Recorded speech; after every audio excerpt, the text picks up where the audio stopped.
বিসমিল্লাহির রহমানির রহিম। প্রিয় দর্শক, আজকে আমি আপনাদেরকে যে প্রতিবেদনটা দেব, সেই প্রতিবেদনটা হচ্ছে বাংলাদেশে বিভিন্ন আনাচে কানাচে সাধারণ মানুষ যে আগে যেভাবে দুর্বিষহ জীবনযাপন করেছে এখনো সেভাবে দুর্বিষহ জীবনযাপন করতেছে। যেমন একটি নিউজ আজকের আমি জানতে পারলাম যে বরগুনা জেলার তালতলী হরিণখোলা নামক একটি জায়গা, বগি বগিব এবং হরিণখোলা কাছাকাছি। হরিণখোলাতে একটি ঘটনা, জমি নিয়ে বিরোধ। এই জমি নিয়ে বিরোধটা হচ্ছে, ওখানে হচ্ছে দুই ভাই, মোহাম্মদ ইব্রাহিম খলিল বাদী, আসামি পক্ষ হচ্ছে হাকিম মুন্সি, তারা দুই ভাই। তো আমি শুনেছি যে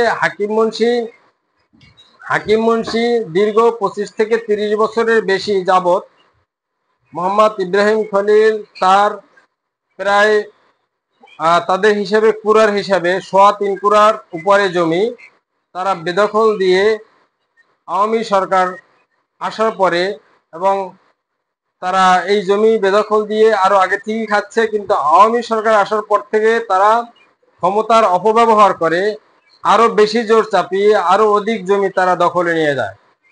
এবং সে তার নিজের জমিতে যখন চাষাবাদ করার জন্য যায়, তখন তাকে সেই হাকিম মুন্সির ছেলে, নাতিপুতি, স্ত্রী পুত্র যারাই আছেন সবাই মিলে তাকে বিভিন্ন হুমকি ধুমকি, অর্থাৎ হত্যা করার হুমকি দেয় এবং তাকে বিভিন্ন সময় বিভিন্ন হুমকি দিয়ে থাকেন। তাকে মানে জান নাশের হুমকি দিয়ে থাকেন, তাকে হত্যা করবে, মেরে ফেলবে, তার ফ্যামিলি সহ ধ্বংস করে দেবে।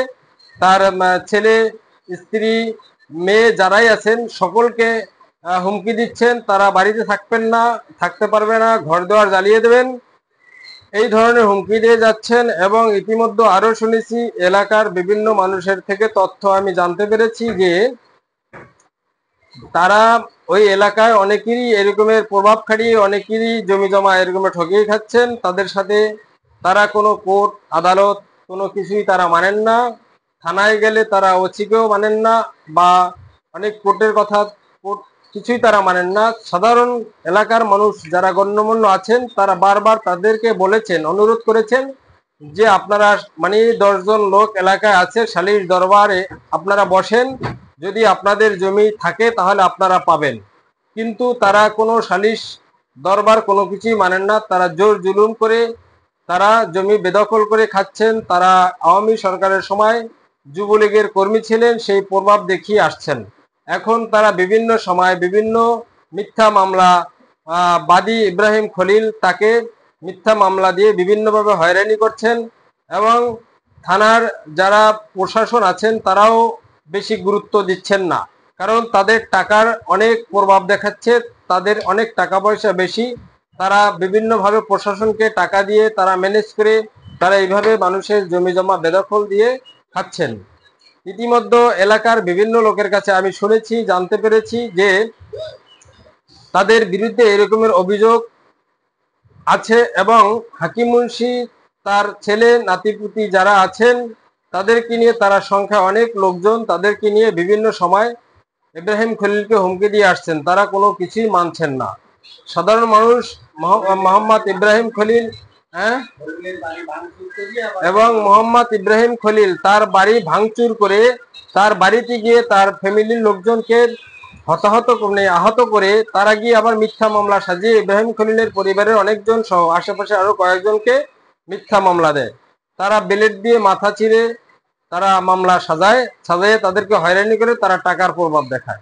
তো আমি মানে প্রশাসনের প্রতি, এবং যে এই কয়েকদিন আগে, ওই দিন কি কি কিবার ছিল, ওই দিন ছিল গত বৃহস্পতিবারের আগের বৃহস্পতিবার, ওই 11 তারিখে এই ঘটনাটা ঘটে। ওই সময় যে বাদী ইব্রাহিম খলিল তিনি অভিযোগের জন্য থানায় গিয়েছিলেন।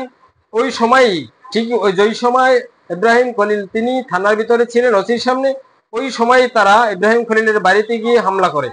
এবং সেটা ওই সময় প্রত্যক্ষদর্শী ওই ওসি সাহেব সাক্ষী, এটা ভিডিও ফুটেজ আছেন। কিন্তু আবার গিয়ে ওই থানায় আবার ইব্রাহিম খলিলের বিরুদ্ধে মামলা করে যে সে তাদের উপরে হামলা করেছে, মানে মিথ্যা।